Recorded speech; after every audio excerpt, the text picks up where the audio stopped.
This channel does not promote any violent, harmful, or illegal activities. All content provided by this channel is meant for an educational purpose only. নমস্কার, স্বাগত আপনাকে টিভি9 বাংলায় আরো একবার। আমি দীপ রয়েছি আপনার সঙ্গে। শুরুতেই যে খবরে নজর রাখবো, মেদিনীপুর মেডিকেলে প্রসূতির মৃত্যুতে গাফিলতি খুঁজতে আজই যাচ্ছে সিআইডি। একজন ডিএসপির নেতৃত্বে মেদিনীপুরে পৌঁছবে সিআইডি টিম।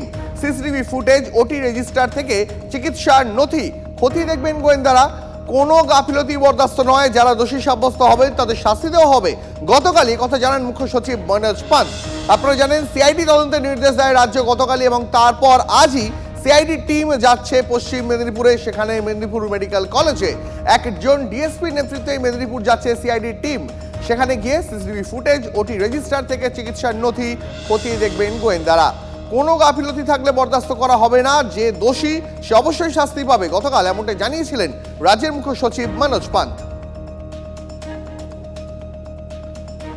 এই মুহূর্তে আরো একটা বড় খবর জানিয়ে রাখি আপনাদের, ডিএসপি নেতৃত্বে সিআইডি টিম আজই যাবে মেদিনীপুরে। গতকালই রাজ্য সিআইডি তদন্তের নির্দেশ দেয়, এবং সেই নির্দেশ পাওয়ার পর আজই সিআইডি টিম রওনা দিচ্ছে মেদিনীপুর মেডিকেল কলেজে। এই মুহূর্তে আমার সহকর্মী মেদিনীপুর থেকে দেবব্রত রয়েছেন। দেবব্রত, সিআইডি টিম কটা নাগাদ পৌঁছতে পারে, এবং সিআইডি টিম গিয়ে আজ মূলত কোন কোন বিষয়গুলো খতিয়ে দেখবে? দেখো, যেটা জানতে পারছি, সিআইডির মূলত কলকাতা থেকে, ভবানী ভবন থেকে দুজনের একটি টিম আসছে। বাকি খড়গপুরে যে সিআইডির অফিস রয়েছে সেখান থেকে আধিকারিকরা আসবেন, এবং মূলত টিম 12টা, আশা করা যাচ্ছে 12টার মধ্যে তারা মেদিনীপুর মেডিকেল হাসপাতালে পৌঁছে যাবেন। এবং মূলত যেই বিষয়গুলোর উপর নজর থাকবে বলে মনে করা হচ্ছে, যেদিন এই ঘটনা ঘটেছিল সেদিনের রেজিস্টার, সেদিনের সিসিটিভির ফুটেজ, এবং যাবতীয় যে হাসপাতালের আভ্যন্তরীণ যে তথ্য, যেখানে অপারেশন হয়েছিল সেই সমস্ত তথ্যগুলোই কিন্তু নেবেন। এবং তারা এসে মনে করছে প্রিন্সিপালের কাছে যে সমস্ত তথ্য জমা রয়েছে, প্রিন্সিপালের সাথে দেখা করে বা সুপারের সাথে কথা বলে, এবং সেদিন যারা ডিউটিতে ছিলেন যে সমস্ত ডাক্তাররা, সেটা সিনিয়র ডাক্তারদের সাথে হোক বা ওই ডিউটিতে সেখানে যারা ছিলেন পিজিটি বা জুনিয়র ডাক্তাররা যারাই বলি না কেন, তাদের প্রত্যেকের সাথে কিন্তু কথা বলবেন বলে মনে করা হচ্ছে। যাবতীয় তথ্য মানে নথিপত্র সংগ্রহটাই প্রাথমিকভাবে মূলত জোর দেওয়া হচ্ছে, যেটা জেলা পুলিশ সূত্রে আমরা জানতে পারছি। বেশ, অনেক ধন্যবাদ তোমার দেবব্রত। মুখ্য সচিব গতকালই সিআইডি তদন্তের নির্দেশ দেন, কি বলেন তিনি, শোনাবো। আমরা administrative inquiry report, preliminary report 2 দিন জন্য বলেছিলাম, 2 দিনের মধ্যে পেয়েছি। আরও 3 দিনের মধ্যে আমরা বলেছি ডিটেল রিপোর্ট ডিপার্টমেন্ট থেকে আসবে, 3 দিনের মধ্যে রিপোর্ট আসবে। এবং সিআইডিকে আজকে যেহেতু আমরা বলছি, তো আমরা আশা করছি ওরাও শীঘ্রই আমাদেরকে রিপোর্ট দেবে, ওটাও আমরা রিভিউ করব। আমরা কোনো নেগলিজেন্স বরদাস্ত করব না, এটা পরিষ্কার নির্দেশ দেওয়া হয়েছে। প্রিলিমিনারি ইনকোয়ারি রিপোর্ট যেহেতু এসেছে, আমরা সেই জন্যেই তার পরিপ্রেক্ষিতেই, তার ফাইন্ডিংসের পরিপ্রেক্ষিতে আমরা ডিটেলড ইনভেস্টিগেশনের জন্য বলেছি। Accountability will be fixed and those found responsible or guilty action will be taken against them. ত্রুটিপূর্ণ স্যালাইন ওষুধ নাকি চিকিৎসকদের গাফিলতি? মেদিনীপুরে প্রসূতির মৃত্যুর আসল কারণ কোনটা? স্বাস্থ্য দপ্তর এবং মেদিনীপুর হাসপাতালের দুরকম ব্যাখ্যায় বিভ্রান্তি ছড়াচ্ছে। রোগীর চিকিৎসার নথির বয়ান সাজানো হয়েছে, দাবি স্বাস্থ্য ভবনের ওটিতে ছিলেন না দায়িত্বপ্রাপ্ত সিনিয়র ডাক্তার, এমনটাই দাবি করেছে স্বাস্থ্য ভবন। পিজিটি এবং ইন্টার্নদের হাতেই প্রসূতিদের অস্ত্রোপচার। স্বাস্থ্যকর্তাদের রিপোর্ট পেয়ে সিআইডি তদন্তের নির্দেশ নবান্নর। স্বাস্থ্যকর্তাদের পর্যবেক্ষণের পাল্টা যুক্তি দিয়েছেন চিকিৎসকরাও। 7 জন প্রসূতির মধ্যে 2 জনের স্যালাইন বাইরে থেকে আনা হয়। বাইরের স্যালাইন পাওয়া 2 জন প্রসূতি সুস্থ রয়েছেন, এখানেই দাবি করছেন চিকিৎসকরা। আর এই কারণেই ত্রুটিপূর্ণ স্যালাইনকেই কারণ বলে দেখাচ্ছে মেদিনীপুর মেডিকেল, আর এই নিয়েই তৈরি হচ্ছে ধন্দ। সিঙ্গেল ল্যাকটেড অক্সিটোসিন ইউজ, অক্সিটোসিনের যে ব্যবহার সেটা ঠিক মতো করে করা হয়েছে কিনা এগুলো বিচার বিবেচনা করে দেখতে বলা হয়েছে। সমস্ত কাগজ খতিয়ে দেখে আরও রিভিউ করা হবে। কিন্তু final report of the drug testing and analysis এবং আমাদের পোস্টমর্টেম রিপোর্ট, অটপসি রিপোর্ট আসলে কিডনি কেন ফেলিয়ার হলো সেগুলো আরও বিশদে বোঝা যাবে। তেমনি কোনো হিউম্যান ফ্যাক্টর ওখানে বিশেষ কারণে একই রাত্রের মধ্যে কেন 5টা ঘটনা ঘটলো সেটাও আমাদের বিচার্যের মধ্যে রয়েছে। এখানে কারা কারা ডিউটিতে ছিল থেকে শুরু করে মানে কারা কারা অপারেশন করেছে, মানে এসব ডিটেল আউট করা হয়েছে। নিজেদের দায় ঝাড়তেই কি ডাক্তার স্বাস্থ্যকর্মীদের ঘাড়ে দোষ চাপাতে চাইছে স্বাস্থ্য দপ্তর? উৎপাদন এবং সরবরাহ নিষিদ্ধ করা সত্ত্বেও কিভাবে পশ্চিমবঙ্গ ফার্মাসিউটিক্যালসের RL স্যালাইন গেল হাসপাতালে? মেদিনীপুর মেডিকেলে হিউম্যান এরার হলেও অন্যান্য হাসপাতালে কিভাবে নিষিদ্ধ স্যালাইন? স্বাস্থ্য দপ্তরের অনুমোদন ছাড়া হাসপাতালগুলিতে পশ্চিমবঙ্গ ফার্মাসিউটিক্যালসের RL স্যালাইন কি ঢোকা সম্ভব? কার অঙ্গুলি হেলনে পিছনের দরজা দিয়ে হাসপাতালে এই বিতর্কিত সংস্থার RL স্যালাইন? প্রসূতির মৃত্যুর পর শাক দিয়ে মাছ ঢাকার চেষ্টা করছে স্বাস্থ্য দপ্তর। মুখ্য সচিবের বক্তব্যের পর উঠছে একাধিক প্রশ্ন। 13 বছরে এরকম টুকে পাশ করা ডাক্তার যেখানে যেখানে আছে, সেখানে খুব স্বাভাবিকভাবেই তারা মেয়াদ উত্তীর্ণ ওষুধ দিচ্ছে না মেয়াদ পূর্ণ ওষুধ দিচ্ছে তা দেখার কোনো তাদের বিচার থাকবে না। একইভাবে নার্স, স্বাস্থ্যকর্মী যারা, তারাও তো এই সিস্টেমেরই ফসল। তো তার ফলে হিউম্যান এরার হলে পরেও এই তাদের উৎপাদন কারা করেছে? তাদের উৎপাদন করেছেন মাননীয়ার স্বাস্থ্য দপ্তর, মাননীয়ার স্বাস্থ্যতন্ত্র। তাই সামগ্রিকভাবে ওর ঘাড়ে দোষ চাপিয়ে এর থেকে ছুটকারা মিলবে না। টেস্ট করার দায়িত্ব স্বাস্থ্য দপ্তরের, সেই দপ্তরে ওদের কর্মচারী নেই, লোক নেই, শূন্যপদ হয়ে রয়েছে। অর্থাৎ এন্টার টেস্টিং ব্যবস্থাটাকে ভেঙে দিয়েছে। এ সমস্ত দায় আলোচনার বাইরে চলে গিয়ে এখন হাসপাতালের মধ্যে কে কোথায় কি একেবারে একটা পরিকল্পিত চক্রান্ত করে সে ব্লেম গেম খেলার মতন করে চেষ্টা করছে। তার মধ্য দিয়ে কার্যত অপরাধীদের এই আমার ব্যবস্থা হচ্ছে। ট্রেনি ডাক্তারদের কাঠগড়ায় তোলায় পরিকল্পনা। স্যালাইন কাণ্ডে মুখ্য সচিবকে নিশানা শুভেন্দুর। সোমবার স্যালাইন কাণ্ডে গাফিলতি স্বীকার করে মুখ্য সচিবের মুখে শোনা যায় ট্রেনি চিকিৎসকদের কথা। সেই রেস্টেনেই মুখ্য সচিব মনোজ পান্তকে আক্রমণে বিরোধী দলনেতা। স্যালাইন কাণ্ডে মুখ্য সচিবকে কার্যত চ্যালেঞ্জ ছুঁড়েছেন বিরোধী দলনেতা। সোশ্যাল মিডিয়ায় শুভেন্দু লেখেন, 7ই জানুয়ারির আগে রাজ্য সরকারি হাসপাতালগুলির উদ্দেশ্যে জারি করা কোনো চিঠি বা মেমো দেখান যেখানে পশ্চিমবঙ্গ ফার্মাসিউটিক্যালসের রিঙ্গাল ল্যাকটেটের ত্রুটিপূর্ণ ব্যাচের ব্যবহার বন্ধ করতে বলা হয়েছে। দয়া করে সময় সহ ইমেলের কপি দিন। সোশ্যাল মিডিয়ায় এমনই লেখেন শুভেন্দু অধিকারী। কর্ণাটকে বিষাক্ত স্যালাইনে 4 জনের মৃত্যুর পর সে রাজ্যের স্বাস্থ্য দপ্তর আপনাদের সতর্ক করেছিল। তারপর থেকে কি করছিল আমাদের রাজ্য? তোপ শুভেন্দুর। এটা রাজ্যের স্বাস্থ্য সচিব এবং স্বাস্থ্যমন্ত্রীর ভুল। সিআইডির উচিত তাঁদের গ্রেপ্তার করে ভবনে নিয়ে যাওয়া। তীব্র আক্রমণ শুভেন্দু অধিকারীর।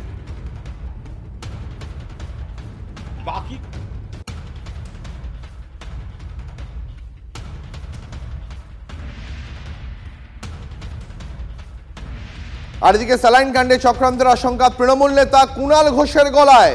আজিকরে বিদ্রোহী চিকিৎসকদের দিকে সন্দেহে তীর ছুঁড়লেন তৃণমূল নেতা। সরকারের গায়ে কাদা ছেটাতে আন্দোলনকারীদের ফন্দি নয় তো, প্রশ্ন কুণালের। বাকি কোনো বিভাগের ক্ষতি হয়নি, হয়েছে শুধু গাইনির। গোটা গাইনির ক্ষতি হয়নি, হয়েছে শুধু গাইনির 1C ইউনিটের। কি করে ক্ষতি হলো? সেখানে যে সিনিয়র চিকিৎসক ছিলেন অ্যানাস্থেসিয়া করার জন্য যার দায়িত্ব ছিল, সেগুলো তদন্তকারীরা খতিয়ে দেখুন। ওই হাসপাতালের কোনো গুরুত্বপূর্ণ পদাধিকারী আরজি করার সময় নানা ধরনের বিক্ষোভ, বিদ্রোহ, নানা ধরনের সরকার বিরোধী কাজে জড়িত ছিলেন কি না।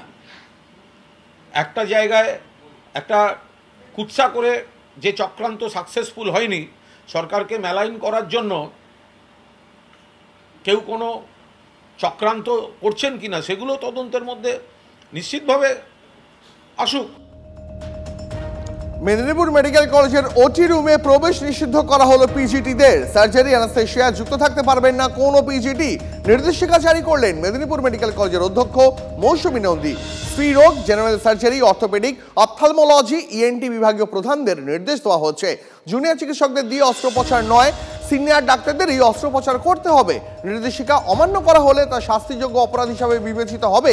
জুনিয়র চিকিৎসকদের দিয়ে অস্ত্রোপচার করানো হলে ব্যবস্থা নেওয়ার হুঁশিয়ারি মেদিনীপুর মেডিকেল কলেজ কর্তৃপক্ষের।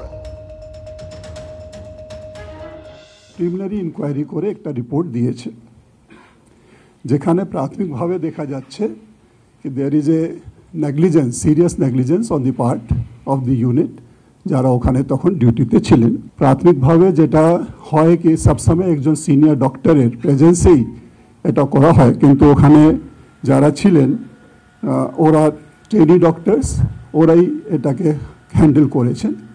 সেই জন্য আমরা মনে করি it is not as per the standard operating procedure and as per the guidelines.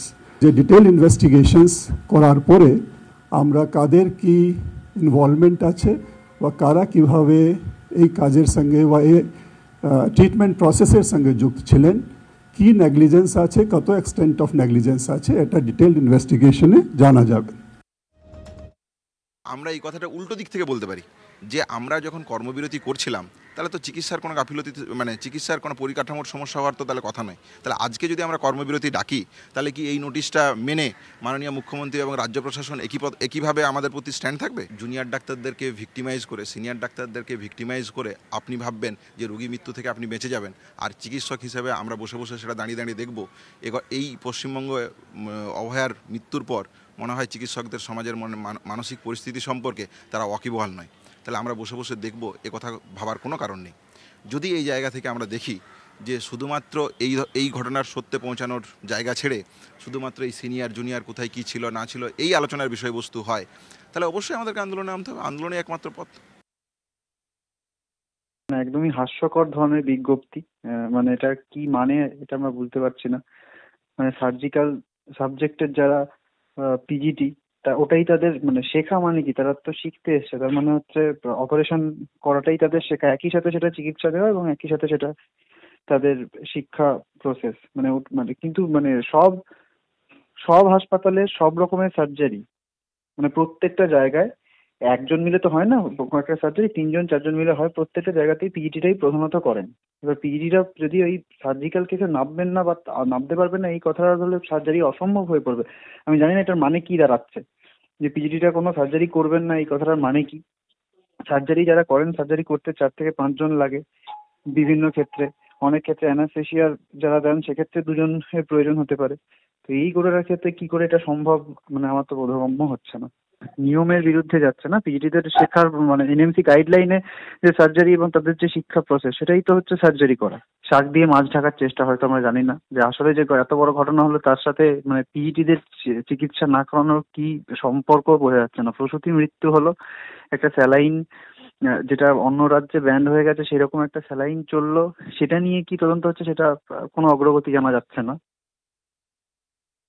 পিজিটিরা কোনোভাবেই কোনোদিনই স্বাধীনভাবে কোনো অপারেশন বা কোনো প্রসিডিওর করেন না। কোনো সিনিয়র চিকিৎসক বা ফ্যাকাল্টি বা সিনিয়র রেসিডেন্টের উপস্থিতিতে তাদের সরাসরি তত্ত্বাবধানে তারা এই সমস্ত যে কাজকর্মগুলির সঙ্গে যুক্ত হন, এবং এগুলি হচ্ছে তাদের যে ট্রেনিং এবং শিক্ষা তার একটা অংশ।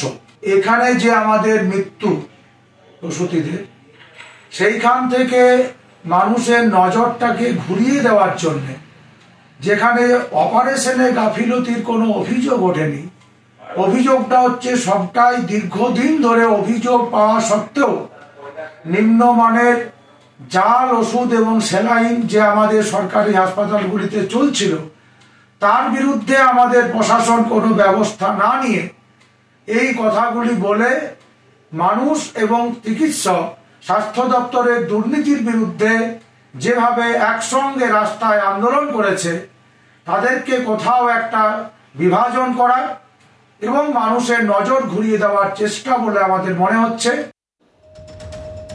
শুনলেন বিশিষ্ট চিকিৎসকদের বক্তব্য। আরো একবার আপনাদের মনে করে দিই, স্যালাইন কাণ্ডে চক্রান্তের আশঙ্কা তৃণমূল নেতা কুণাল ঘোষের। আজিকলে বিদ্রোহী চিকিৎসকদের দিকে এবার সন্দেহের তীর ছুড়লেন তৃণমূল নেতা। সরকারের গায়ে কাদা ছেটাতে আন্দোলনকারীদের ফন্দি নয় তো, প্রশ্ন কুণাল ঘোষের। বাকি কোনো বিভাগের ক্ষতি হয়নি, হয়েছে শুধু গাইনির, গোটা গাইনির ক্ষতি হয়নি, হয়েছে শুধু গাইনির 1C ইউনিটের। কি করে ক্ষতি হলো? সেখানে যে সিনিয়র চিকিৎসক ছিলেন, অ্যানাস্থেসিয়া করার জন্য যার দায়িত্ব ছিল, সেগুলো তদন্তকারীরা খতিয়ে দেখুন। ওই হাসপাতালের কোনো গুরুত্বপূর্ণ পদাধিকারী আরজি করার সময় নানা ধরনের বিক্ষোভ, বিদ্রোহ, নানা ধরনের সরকার বিরোধী কাজে জড়িত ছিলেন কি না, একটা জায়গায় একটা কুৎসা করে যে চক্রান্ত সাকসেসফুল হয়নি, সরকারকে মেলাইন করার জন্য কেউ কোনো চক্রান্ত করছেন কিনা, সেগুলো তদন্তের মধ্যে নিশ্চিতভাবে আসুক। এই মুহূর্তে তৃণমূল বিধায়ক হুমায়ুন কবির রয়েছেন আমাদের সঙ্গে টেলিফোন লাইনে। হুমায়ুন বাবু, কুণাল ঘোষ প্রশ্ন তুলে দিলেন যে আরজিকর কাণ্ডের সময় যে জুনিয়র চিকিৎসকরা আন্দোলনকারীরা সেই সময় পথে নেমে প্রতিবাদ করেছিলেন, কোথাও একটা সরকারকে মেলাইন করার জন্য এটা তাদেরই ফন্দি নয়তো, কি বলবেন? দেখুন, কুণালবাবু ওনার মতো করে কি বলছেন সে বিষয়ে আমি কোনো কিছু বলতে চাই না। তবে আমার যেটা নিজস্ব মনে হয়েছে সেটা হচ্ছে যে একজন প্রসূতি মা একটা সদ্যজাত বাচ্চা প্রসব করার পর যে চিকিৎসকদের গাফিলতিতে তার অকাল মৃত্যু হয়েছে, একটা বাচ্চা তার মাকে হারিয়েছে, এই ঘটনার উচ্চ পর্যায়ে ডিপার্টমেন্টালি তদন্ত করা হওয়া দরকার, যেটা চিফ সেক্রেটারিও বলেছেন, এটা তদন্ত শুরু হয়েছে। এছাড়াও আমাদের মুখ্যমন্ত্রী এটাকে সিআইডি তদন্তের জন্য দিয়েছেন। ঠিকই হুমায়ুন বাবু, কিন্তু যেটা প্রশ্ন হচ্ছে যে তৃণমূল নেতা কুণাল ঘোষ এবং এর পাশাপাশি স্বাস্থ্য ভবনের একটা অংশ তারা এবার সরাসরি প্রশ্ন তুলে দিচ্ছেন যে জুনিয়র চিকিৎসক, পিজিটি বা আন্দোলনকারী যারা মানে চিকিৎসা ব্যবস্থার একটা অঙ্গ, তাদের দিকেই দেবার নিশানা করা হচ্ছে যে প্রসূতির মৃত্যুর দায় তাদের। এটা নিয়ে কি বলবেন? এই কথার কোনো গুরুত্ব আছে বলে আমি মনে করি না, কারণ যেখানে মুখ্যমন্ত্রী স্বয়ং এই ঘটনার গুরুত্ব দিয়ে সিআইডি তদন্ত দিয়েছেন এবং চিফ সেক্রেটারি নিজে বলছেন যে স্বাস্থ্য দপ্তরের থেকে প্রশাসনিক তদন্ত শুরু হয়েছে, তদন্তে যেটা বেরিয়ে আসবে, যাদের গাফিলতি বেরিয়ে আসবে, যাদের ফল্ট ধরা পড়বে, একজন মা সদ্যজাত বাচ্চাকে প্রসব করার পর এই পৃথিবী ছেড়ে চলে গিয়েছে, বাচ্চা মা হারা হয়েছে, এটা অত্যন্ত প্রাকৃতিক ঘটনা। এই ঘটনার যারা যুক্ত তাদের নিয়ম মাফিক, যেহেতু সর্বোচ্চ প্রশাসন থেকে একটা সিআইডি তদন্ত, আবার ডিপার্টমেন্টালি অ্যাডমিনিস্ট্রেশন তদন্ত শুরু হয়েছে। আপনি কি এটা বিশ্বাস করেন যে কোনো বড় মাথা পিছনে না থাকলে যে সংস্থার স্যালাইন নিষিদ্ধ করে দেওয়া হয়েছে ইতিমধ্যেই, সেই স্যালাইন ঘুরপথে রাজ্যেরই সরকারি হাসপাতালে ব্যবহার করা যায়? সব জায়গায় বড় মাথার খোঁজ করছেন, কিন্তু যার যা সাবজেক্ট, যার যা ডিপার্টমেন্ট, সেই ডিপার্টমেন্টের আধিকারিকরা তার ডিপার্টমেন্ট চালায়।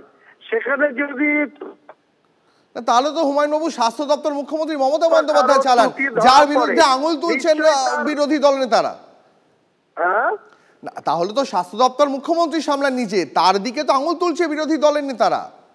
দেখুন, দায়িত্ব তো উনি অনেক সামলান, সেই দায়িত্ব তিনি সামলান মানে এই নয় যে যদি কোনো চিকিৎসকের বা যদি কারো কোনো গাফিলতির জন্য বা কোনো ভুল ইনজেকশন দেওয়ার জন্য বা ভুল স্যালাইন দেওয়ার জন্য যদি কারো মৃত্যু হয়, তার জন্য কি সরাসরি স্বাস্থ্যমন্ত্রীকে দায়ী করা যায়?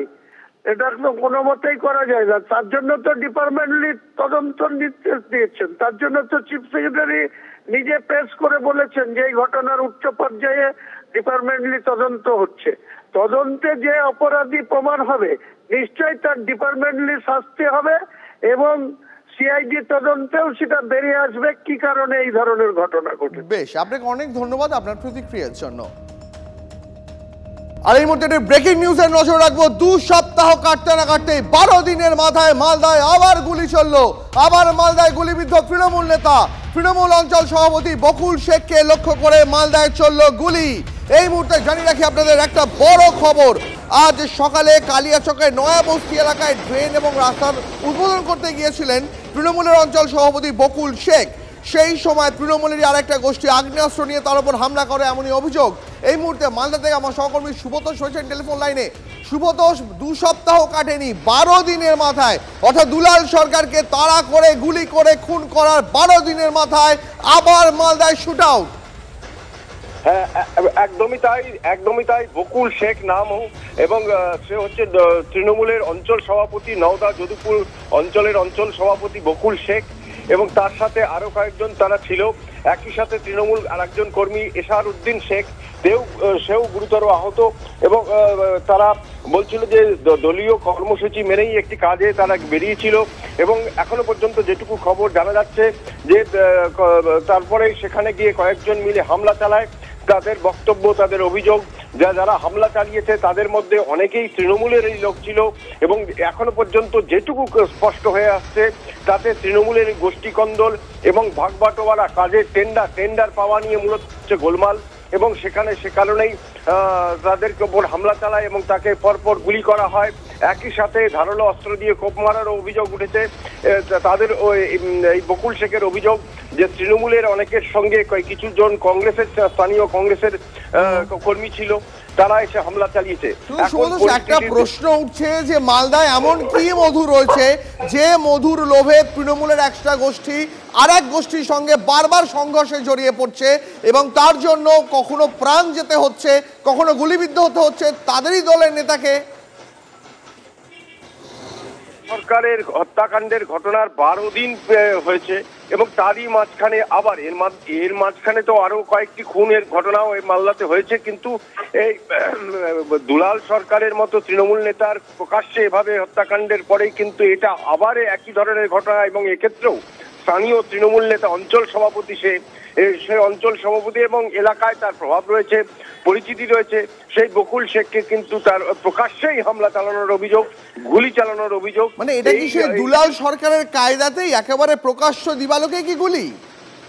হ্যাঁ, প্রকাশ্যে দিবালোকেই গুলি, একেবারে প্রকাশ্যেই গুলি। সে যখন কাজ করতে যাচ্ছিল তার বক্তব্য সে টেন্ডার যে কাজ ছিল এবং সেখানে সে গিয়ে ঘটনাস্থলে গিয়ে যখন বেরিয়েছে ঠিক সেই সময় প্রকাশ্যে রাস্তার ধারে এসে তার উপর হামলা চালানো হয়, গুলি চালানো হয় এবং একই রকম ভাবে এটাও প্রকাশ্যে, এটাও একেবারেই তার উপর মানে গুলি চালানোর পাশাপাশি হামলা চালানোর অভিযোগ উঠেছে। এবং সবচেয়ে বড় যে অভিযোগ, আমাদের সঙ্গে তো এই মুহূর্তে আব্দুল রহিম বকশী আমাদের সঙ্গে রয়েছেন, আমি তার কাছ থেকে সরাসরি জানতে চাইবো মালদায় 12 দিন কাটতে না কাটতে দুলাল সরকারের উপর গুলি চললো, তিনি মারা গেলেন, তার 12 দিন পরেই আবার এবার তৃণমূলের অঞ্চল সভাপতি বকুল শেখ তাকে লক্ষ্য করে গুলি চললো। আমার ব্যাপারটা জানা নেই, আমি খোঁজ নিচ্ছি, খোঁজ নিলে আপনাদেরকে জানাতে পারবো। কিন্তু আমরা সেই ছবি TV9 দেখাচ্ছি এই মুহূর্তে, আমরা সেই ছবি এই মুহূর্তে দেখাচ্ছি তৃণমূলের অঞ্চল সভাপতি বকুল শেখ। না, আমরা আব্দুল রহিম বকশীর সঙ্গে তৃণমূল জেলা সভাপতি মালদার তার সঙ্গে যোগাযোগ করেছিলাম, কিন্তু তিনি আমাদের প্রতিক্রিয়া দিতে গিয়ে যেটা জানালেন যে তার কাছে এখনো পর্যন্ত এটা নিয়ে খবর নেই, তিনি খবর নিয়ে তার প্রতিক্রিয়া জানাবেন। কাজে বাধা দিচ্ছে কিছু টিএমসির লোক সাথে নিয়ে কিছু লোক ऐसा ওখানে জাকিরের দল পর জাকিরের ছেলে জাকির নাসিমুল 5-6 জন, ওরা অনেকটি ছিল, 5-6 জনকে চিনতে পারি। কি ছিল ওদের হাতে? বন্দুক ছিল, লাঠি ছিল, হাসপা ছিল, বন্দুক ছিল। আমরা মামাটি সরকারের কাজ উদ্বোধন করতে গেছিলাম, ওখানে খুব জলের পরিস্থিতি ছিল, ড্রেন লোক। এর আগে তৃণমূলের জেলার সহসভাপতি তার ওপর গুলি চলেছিল, তাকে একেবারে দোকানে ঢুকে তাড়া করে গুলি করে খুন করেছিল দুষ্কৃতীরা।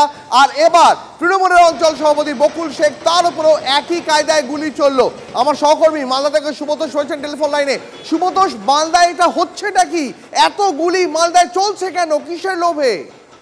দেখো, এতটাই সমস্ত মানে তৃণমূলের নেতারা বা শাসক দলের যে সমস্ত প্রভাবশালী নেতা রয়েছে তারা কিন্তু প্রত্যেকেই কোনো না কোনো ব্যবসার সঙ্গে রয়েছে এবং সেই ব্যবসা কখনো কালো এবং সাদা মিলেমিশে, এবং সেই ব্যবসা একেবারে নির্দিষ্টভাবে মূলত হচ্ছে যে জমি কেনা বেচার পাশাপাশি প্রমোটারি।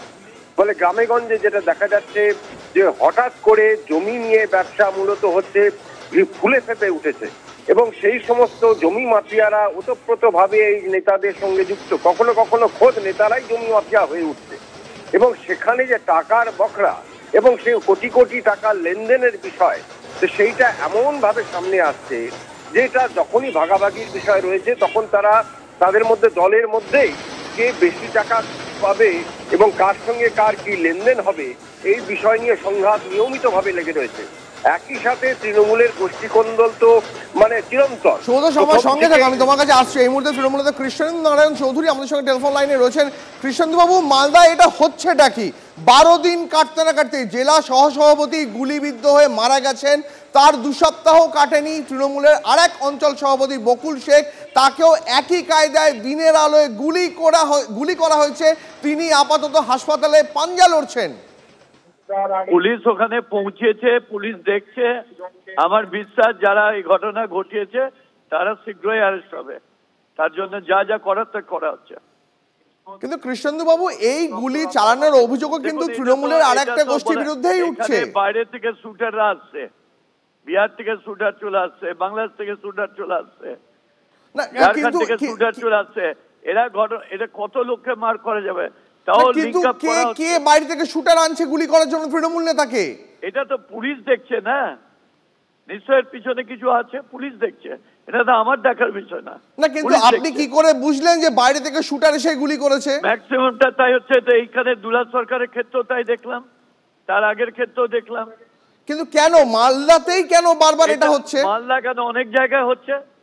কিন্তু গত 2 সপ্তাহে 2 জন তৃণমূলের নেতা গুলিবিদ্ধ হয়েছেন এই সাম্প্রতিক সময়, আমি দাঁড়িয়ে মনে করতে পারছি না। কিন্তু পুলিশ দেখছে। এর আগে পুলিশ ডিজি সাউথ বেঙ্গল তিনি ব্রিফ করেছিলেন এই মার্ডার কেসে, ন্যাচারালি উনি দেখছেন, সবাই দেখছে। কিন্তু পুলিশ এর আগে যে তদন্ত করেছিল তাতে কিন্তু আপনার দলের নেতা গ্রেফতার হয়েছিল। আমার দলের, তাতে আপনাদের দলের নেতাই গ্রেফতার হয়েছে। তো কি হচ্ছে, আমাদের দলের যদি কেউ এসে অন্যায় করে না, আপনি গ্রেফতার হবে না? আপনি কি এটা অস্বীকার করছেন যে তৃণমূলের কোনো গোষ্ঠী দ্বন্দ্ব মালদায় নেই? সিপিএম বা বিজেপির লিডার নয় যে অন্য স্টেটে ওদের বাঁচিয়ে দিবে। সিপিএম এর আমলে কি হয়েছিল বলুন না? পুলিশ দেখছে, পুলিশই ব্যবস্থা নিবে। না, কিন্তু আমি যেটা বলতে চাইছি আপনাকে, যে আপনি কি বলছেন, আমি আপনাকে অত বলবো না। আপনি কি তৃণমূলের গোষ্ঠী দ্বন্দ্ব রয়েছে সেটা অস্বীকার করছেন মালদাতে? গোষ্ঠী দ্বন্দ্ব মানে বুঝলাম না। মালদায় তৃণমূলের গোষ্ঠী কোন্দল যে রয়েছে সেটা কি আপনি অস্বীকার করছেন? গোষ্ঠী হয়, একা কোনো গোষ্ঠী হয় না। যে ষড়যন্ত্র করবে তার জন্য পুলিশ আছে। আমাদের নেত্রী এটা কখনো মার্সি করে না, তাকে অ্যাকশন নিতে হয়। কিন্তু কৃষ্ণেন্দু নারায়ণ বাবু, এটা কিন্তু আমাদের কাছে গ্রাউন্ড রিপোর্ট আছে যে তৃণমূলের অঞ্চল সভাপতি তিনি প্রকল্পে শিলান্যাস করতে গিয়েছিলেন, রাস্তার উদ্বোধন করতে গিয়েছিলেন, তখন তৃণমূলের আরেকটা গোষ্ঠী তার উপর গুলি চালায়। আমি অন্য জায়গায় আছি, আপনার ফোন পাওয়ার আগে একটা ফোন পেলাম যেরকম ঘটনা ঘটেছে, ফলে আমরা এটা দেখছি এবং আমাদের লিডাররা আছেন তারা দেখছেন। Thank you. বেশ, আপনাকে অনেক ধন্যবাদ আপনার প্রতিক্রিয়ার জন্য।